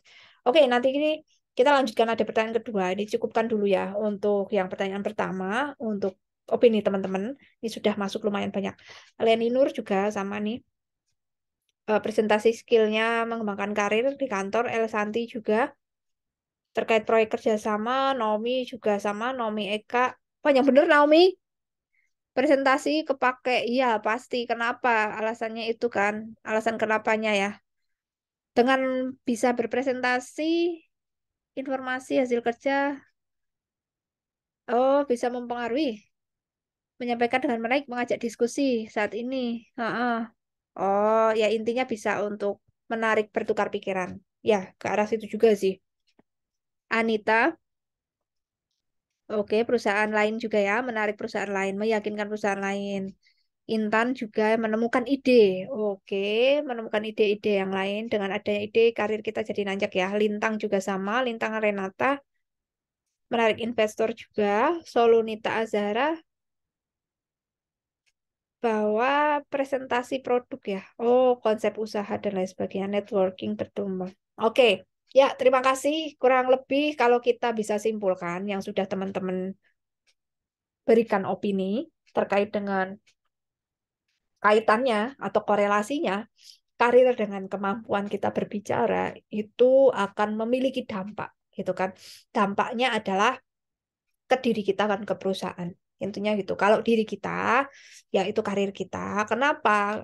Karena dalam penghitungan peningkatan karir itu dilihat dari sejauh mana kita sudah melakukan sebuah proyek atau kinerja kita ya, penilaian hasil kerja kita. Nah, salah satu penilaian hasil kerja yang paling gampang itu adalah dengan presentasi gitu ya, dengan presentasi, dengan kita berbicara dan sebagainya. Karena presentasi itu adalah gabungan dari segala macam skill yang dibutuhkan untuk bisa menunjukkan kinerja yang baik. Itu, nah, kurang lebih seperti itu. Terus karena di presentasi itu sebuah ajang melatih diri untuk bisa kita mengasah skillnya kita. Kalau kita makin terasah semua skill-skill terkait komunikasi, kerjasama, kepemimpinan, dan percaya diri kita tumbuh, maka kita akan punya penilaian yang bagus nanti di mata pimpinan atau perusahaan. Akhirnya dampaknya ke karir kita lebih baik lagi, kita punya jenjang gitu kan, lebih stabil lagi, klien kita tambah banyak, teman kita di luar kantor juga makin banyak, akhirnya kita punya bisnis sendiri, ya itu kan yang ingin pasti dicapai semua orang. Karena dari presentation skill kita akhirnya punya networking, tadi yang terakhir ya, Solorita ya. Networking kita akhirnya terbentuk ya teman-teman. Karena kita bisa meyakinkan dan kita tahu maunya klien apa. Nah, networking terutama. Nah, itu yang paling penting, karir ya, baik karir untuk kita maupun untuk perusahaan itu sendiri. Oke, terima kasih. Sekarang pertanyaan kedua, pertanyaan pamungkas ini sekaligus nanti saya berikan kesimpulan penutup dari kelas hari ini ya. Oke, sama seperti yang tadi, atau mungkin boleh open mic, silakan satu dua anak boleh. Mengapa sih harus ada tanya jawab dalam presentasi di akhir proses? Silakan, siapa nih yang mau memberikan opininya, boleh open mic, boleh juga masih menggunakan kolom chat, silakan. Yang mau ditulis di kolom chat juga boleh, nama, NIM, terus jawabannya. Kenapa harus ada sesi tanya jawab dalam presentasi? Apa fungsinya gitu loh? Apa fungsinya sih? Perlu nggak sih sebenarnya? Kalau misalnya nggak perlu itu ya kenapa? Pun nggak usah lah tanya jawab. Pun nanti kalian harus bisa baca sendiri gitu kan. Nah, kenapa harus ada tanya jawab menurut teman-teman? Ini biasanya ada fakta-fakta menarik ya. Kenapa harus ada tanya jawab? Kadang tuh ada tanya jawab yang sifatnya tuh malah diskusi santai, kok nggak tanya jawab, malah beri masukan, hanya revisi aja. Kalau sidang gimana Bu? Kalau waktu sidang itu memang nanti kita berikan masukan gitu ya. Nah, kalau kalian di presentasi ilmiah yang sifatnya hasil laporan kayak sidang gitu kan, nah itu tidak perlu takut ya. Istilahnya kalian perlu sampaikan saja hasil prosesnya atau proses yang kalian lakukan. Intinya tujuan penelitiannya apa, terus pertanyaan penelitiannya apa, setelah itu metode yang digunakan pendekatannya bagaimana gitu kan. Pendekatan metode analisisnya seperti apa. Lalu yang berikutnya hasil dan pembahasannya apa dan kesimpulan serta saran. Itu yang harus disampaikan teman-teman dalam slide 7 atau maksimal 10 lah, 7 slide ya. Tidak perlu banyak-banyak gitu. Nah, biasanya terakhir adalah sesi tanya jawab atau klarifikasi. Nah, kenapa nih perlu ada sesi tanya jawab? Silakan, ayo sesi ini, sesi ini pertanyaan kedua, ayo. Kenapa perlu ada tanya jawab? Siapa yang mau speak up nih? Kenapa perlu ada? Yo, Rachel, yo. Em, Suara saya terdengar nggak ya, Bu? Ya, terdengar. Oke. Silakan. Sebenarnya tuh saya tadi ingin menjawab pertanyaan nomor satu juga, Bu. Boleh, Udah silakan. raise hand tadi. Oh, Oh ya, sorry. Silakan, eh, nggak apa-apa, wes. Satu dulu, satu dulu. Monggo. tadi kan pertanyaan nomor satu itu tentang kenapa presentasi skill itu kan penting. Menurut saya ya sangat penting ya, Bu, karena sama seperti teman-teman yang lain, kalau presentasi skill itu untuk membangun kepercayaan orang lain. Nah, terus ada satu pertanyaan yang ingin saya tanyakan, itu kan seperti Mahatma Gandhi dan Presiden Amerika yang pertama itu kan mereka orang-orang yang introvert gitu loh Bu. Tapi mereka itu sebagai pemimpin, tapi dalam diri mereka yang introvert, kenapa uh, mereka tuh bisa malahan menjadi seorang pemimpin? Karena kan kita tahu kalau seorang pemimpin kan biasanya orang-orang yang benar-benar pemikirannya tuh ekstrovert biasanya seperti itu ya Bu, juga cara bicaranya dan itu kan seperti lebih ke ekstrovert. Nah, itu yang saya ingin tanyakan. Bagaimana kalau eh, orang-orang seperti introvert itu ternyata mempunyai presentasi skill yang lebih baik daripada orang-orang yang ekstrovert seperti itu, Bu. Nah, yang pertanyaan nomor dua tadi apa ya, Bu? Pertanyaan kedua adalah sesi tanya jawab itu kenapa penting ya? Perlu nggak? Perlu tidak ada sesi tanya jawab? Menurut saya itu perlu mungkin karena adanya sesi tanya jawab itu untuk membuka wawasan si pemateri juga dan juga mungkin audiensnya mungkin kurang paham akan materinya dan ada hal-hal yang kurang dalam materi yang disampaikan. Makanya diperlukan adanya sesi tanya jawab dalam presentasi tersebut, Bu. Terima kasih, Bu, itu yang dapat saya sampaikan. Baik, terima kasih Rachel Yolanda. Saya catat nih. Yang lain ya, selain Rachel, pertanyaannya menarik Mahatma Gandhi. Saya kasih ininya deh, ntar penjelasannya ya. Untuk jadi seorang leader, nggak harus kok bisa public speaking yang baik. Nggak harus. Orang introvert juga bisa. Caranya adalah, apa sekalian aja bisa langsung jawab ya, sambil nanti teman-teman saya baca chatnya. Itu ya, thank you ya Rachel. Jadi yang pertanyaan kedua perlu ya untuk mengklarifikasi. Nanti kita lihat jawaban teman-teman yang lain apakah perlu juga untuk mengklarifikasi atau ada hal lain selain klarifikasi. Baik, untuk jawaban pertanyaannya Rachel dulu deh yang pertama. Ya, penting ya untuk membangun kepercayaan diri dan juga kepercayaan dari pihak luar. Akhirnya kita bisa dinilai baik ya hasil kerja kita. Kurang lebih seperti itu presentation skill pentingnya, dampak ke karir dan juga dampak ke perusahaan. Lalu untuk Mahatma Gandhi dan juga orang-orang penting lain di sana yang kita anggap sebagai leader, gitu ya. Kenapa mereka nggak terlalu banyak bicara, tetapi bisa kita katakan sebagai leader yang baik. Leader itu tidak perlu bisa banyak bicara sih sebenarnya, tidak perlu terlalu pinter skill ya, pinter ngomong ya. Yang penting itu adalah dia bisa menginfluence teman-teman, bisa memberikan pengaruh ke banyak orang dan biar orang lain yang speak up. Kuncinya itu sih. Mungkin kalian akan temui selain Mahatma Gandhi dan apalagi di dunia serba digital saat ini kan ada yang pemimpin sesungguhnya itu justru yang tidak terlihat di permukaan lah. Yang kalian lihat itu sebenarnya ya ya adalah berbeda lah gitu ya. Jadi dengan cara menginfluence orang cukup satu, dua, tiga orang saja yang kita berikan sebuah pandangan besar kita, sebuah filosofi hidup yang kita miliki tentang hal-hal yang itu luar biasa, yang mungkin pemikiran-pemikiran di atas rata-rata hanya cukup tiga, empat orang aja. Lalu orang itulah yang satu grup itu yang akan menginformasikan ke dunia. Itu yang dilakukan sama Nabi Muhammad, sama Yesus Kristus kalau tidak salah. Dengan teman apa ya, 7 pengikut Yesus ya, kalau nggak salah. Nabi Muhammad juga punya Khulafaur Rasyidin ya. Jadi mungkin dia yang bercerita, Nabi yang bercerita, teman dan pengikutnya lah yang memberitakan tentang pemikiran tersebut. Dipakai banyak orang, orang amazed, jadilah dia seorang leader yang disegani. Gitu ya. Nah, itu salah satu teknik menjadi pemimpin. Banyak kok pemimpin yang pendiam, tetapi dia dikenal dengan hasil pemikirannya dan juga dikenal dengan hasil karyanya, tetapi disuruh presentasi, disuruh memberikan sebuah pemaparan kadang nggak terlalu bagus. Itu banyak sekali seperti itu terjadi, gitu ya teman-teman. Jadi untuk bisa jadi seorang leader itu tidak harus punya presentation skill sih sebenarnya atau public speaking skill, bisa karena karyanya atau buah pemikirannya dan orang lain akhirnya mengakuin itu dan menganggap dia orang yang hebat dan jadi pemimpin untuk banyak orang dengan yang sepemikiran. Itu ya. Tetapi untuk kebutuhan tertentu, saat ini kan kebutuhan itu tidak hanya ideologi aja, terus kita bikin kelompok, terus jadi pemimpin tuh enggak. Ada kalanya kita harus memperjuangkan, gitu kan, memperjuangkan beberapa hal Misalnya aja ketika bisnis kita sudah di ujung tanduk, keluarga kita juga harus dipertahankan, kita harus speak up di pengadilan, misalnya amit-amit ya, atau anak kita bermasalah, kita harus meyakinkan guru gitu kan. Ya mau nggak mau kan mengklarifikasi seperti pertanyaan, seperti pernyataannya Rachel yang kedua.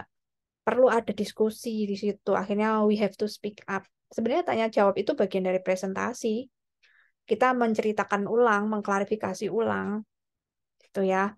Nah, untuk saat ini kebutuhan leader yang terkait dengan bisnis itu mau tidak mau wajib bisa presentasi karena kita memperjuangkan banyak orang. Nah, kalau yang Rachel contohkan karena dia bukan di bidang bisnis, itu tidak perlu memperjuangkan pun dengan buah pemikiran yang kita ceritakan ke beberapa kelompok, orang sudah segan dan orang sudah menganggap kita leader.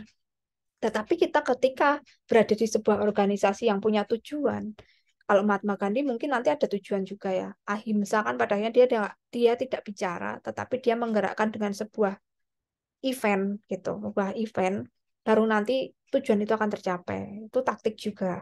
Nah, kalau sebuah bisnis itu butuh sebuah komunikasi, butuh sebuah kolaborasi, kerjasama yang apik, ya otomatis harus dikomunikasikan, otomatis butuh skill ngomong, kayak gitu. Mau tidak mau nantinya para pemimpin atau banyak ya anak-anak startup yang sukses jadi leader, tapi sebenarnya dia orang-orang introvert yang dari eksakta, mereka akhirnya dikursuskan untuk public speaking gitu ya. Setidaknya public speaking skill-nya for business, jadi sangat tajam dan sangat fokus. Jadi teman saya juga banyak orang engineering yang punya usaha sendiri. Saya nggak bisa presentasi bisnis piye, iki piye aku tulungi kan gitu. Wes kuwi kursus wae duitnya akeh kok kayak gitu. Akhirnya dia fokus spesialis public speaking for business, tapi spesialis lagi ke negosiasi skill sama ke presentasi bisnis. Jadi dia nggak yang macam-macam kayak kita yang ilmiah tuh nggak. Jadi udah fokus untuk bisnis gitu ya. Pada akhirnya kebutuhan itulah yang menuntut dia untuk bisa belajar lagi untuk mengasah public speaking. Tapi kalau kita tidak tujuan organisasi bisnis atau punya sekte sendiri atau bahkan punya kelompok ideologi sendiri yang tidak ada tujuan gitu ya atau itu dibentuk tanpa sengaja dan kita dianggap leader ya sudah itu organik namanya ya teman-teman ya. Kalau organik ya tidak perlu diasah sih gitu. Hanya cukup public speakingnya ke yang sepemahaman aja gitu. Tanpa sadar Anda juga melakukan itu sih ke teman-teman sepemikiran. Seintrovert-introvert Anda juga melakukan public speaking tapi yang dengan komunitas Anda yang sepemikiran kok. Jadi public speaking itu sebenarnya juga sudah dilakukan dengan skup terkecil Anda di komunitas. Nah, yang kalian maksud pasti pemikiran public speaking itu ada di outer komunitas Anda yang tidak sepemahaman gitu. Nah, public speaking itu sudah dipunyai bibitnya di kita sendiri, walaupun itu dengan ayah ibu kita, dengan teman-teman yang satu vibe, satu vibrasi, dan bukan yang different vibrations. Nah, yang kalian pelajarin ini, yang saat ini sedang kalian pelajarin minggu ini, yang saya minta untuk dipelajarin dan juga si para pemimpin startup yang muda yang tadi kursus baru public speaking itu untuk yang outer community-nya dia gitu otomatis kan dia harus meyakinkan orang yang berseberangan yang tidak sepemahaman makanya butuh public speaking skill jadi gitu ya karena tidak organik munculnya dan mereka tidak serta-merta mengangkat kita jadi pimpinan karena kita yang menginginkan sendiri kan otomatis kita harus meyakinkan orang gitu ya Rachel.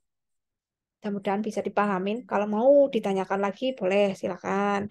Baik, kita lihat langsung deh. Ini udah banyak banget. Ini jam biru. Untuk tanya jawab ya. Untuk yang tanya jawab. Kenapa ada tanya jawab? Dari siapa nih? Dari Tita Aji lagi. Saya scanning aja ya. Dari Zahra ya. Tanya jawab itu oh, untuk klarifikasi. Oke. Tirta Aji juga bilang untuk pemahaman. Oke, untuk klarifikasi pemahaman. Jadikan dari sudut pandang si audiens ya. Lalu tanya jawab ini penting untuk audiens lagi, menurut Asia juga audiens. Denny Salara juga untuk klarifikasi ketidakpahaman. Mutia Hoirotun Hisan juga. Oke, ini beda. Mutia Hoirotun Hisan. Ini perlu ada tanya jawab untuk menguji kemampuan lah. Ini juga suka ngeprank ini pasti. Mutia Hoirotun Hisan. Ya ini dia. Ini tricky banget. Kadang ada pemimpin atau leader atau siapapun lah ya, bos gitu, yang waktu kita presentasi tuh sebenarnya dia udah tahu kok, dia nggak tanya sih itu hanya menguji pemahaman presenternya aja.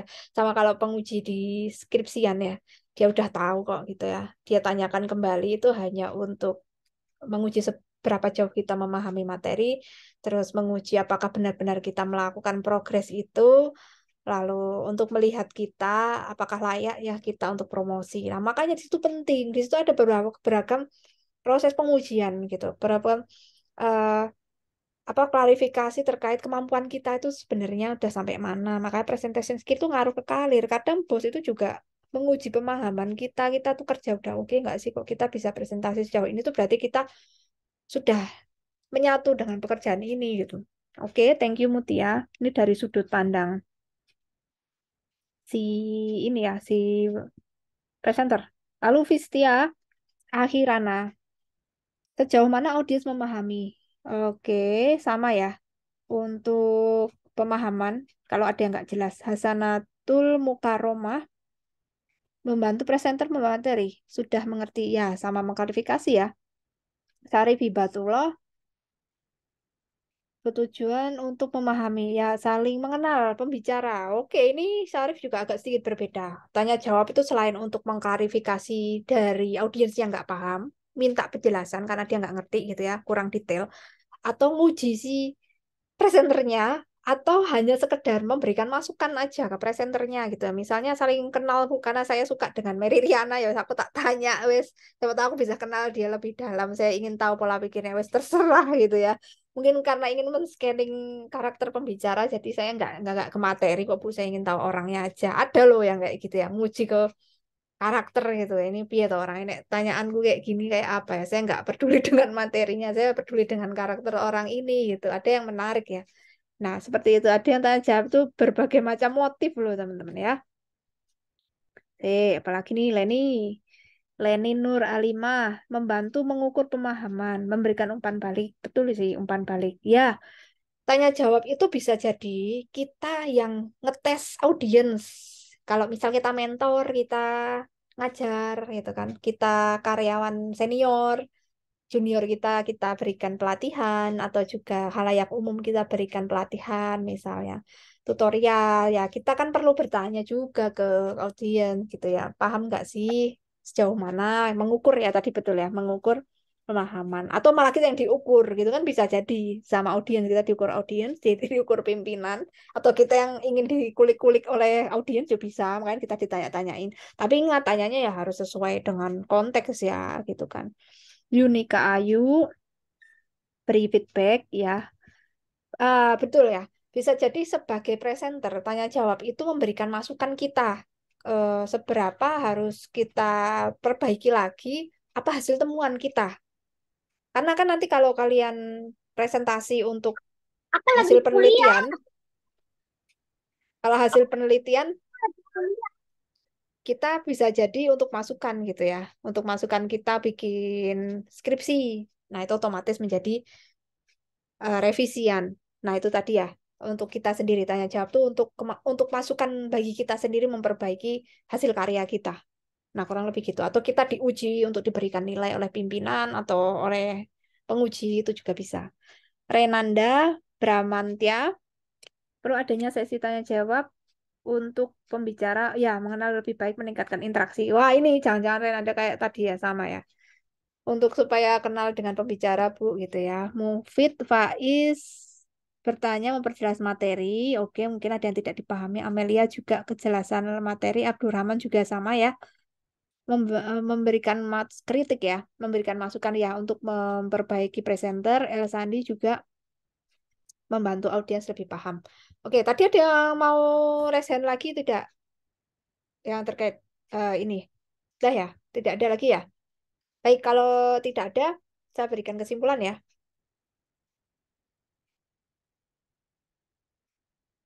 Oke, saya berikan kesimpulan yang sudah saya sampaikan atau kita pelajari bersama. Atau tadi ada yang mau masih memberikan masukannya yang kedua tentang tanya jawab? Nggak ada? Oke. Kalau misalnya ada nanti boleh Dilanjut di grup WhatsApp ya, nggak apa-apa. Atau mungkin di Japri juga tidak apa-apa. Nanti saya sampaikan di kelas berikutnya. Karena masih terkait dengan presentasi, tapi yang bisnis sih. Nanti latihan cara membaca data, gimana mengolahnya, gimana cara menyampaikannya, seperti apa poin yang tepat ketika data itu sangat keriting sekali gitu ya kalau di kantor. Data yang seperti kalian lihat nih, ya ada di layar ini. Itu kan datanya ada diagram dan sebagainya. Kita harus sampaikan. Oke, untuk kesimpulan, secara umum, keterampilan berbicara di depan umum terkait dengan presentasi itu keterampilan yang setidaknya wajib kita miliki, teman-teman. Sebagai seorang sarjana satu ketika kita udah lulus nanti gitu ya. Baik itu di masyarakat maupun di kantor itu sangat berguna. Karena di situ kita harus menyelesaikan tugas kita, termasuk menyampaikan gagasan ide kita. Karena sebagai sarana eksistensi diri itu penting.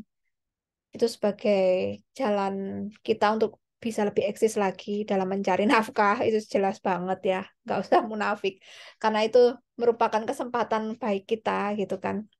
Itu lalu di samping kita harus menyelesaikan tugas juga, itu sebagai sarana diri kita untuk upgrading. Dah itu deh, karena tidak hanya menyampaikan sebagaimana tugas, tapi di samping itu kita harus juga ada ide gitu ya. Jadi itu inti dari presentasi, itu ada 2 poin sebetulnya.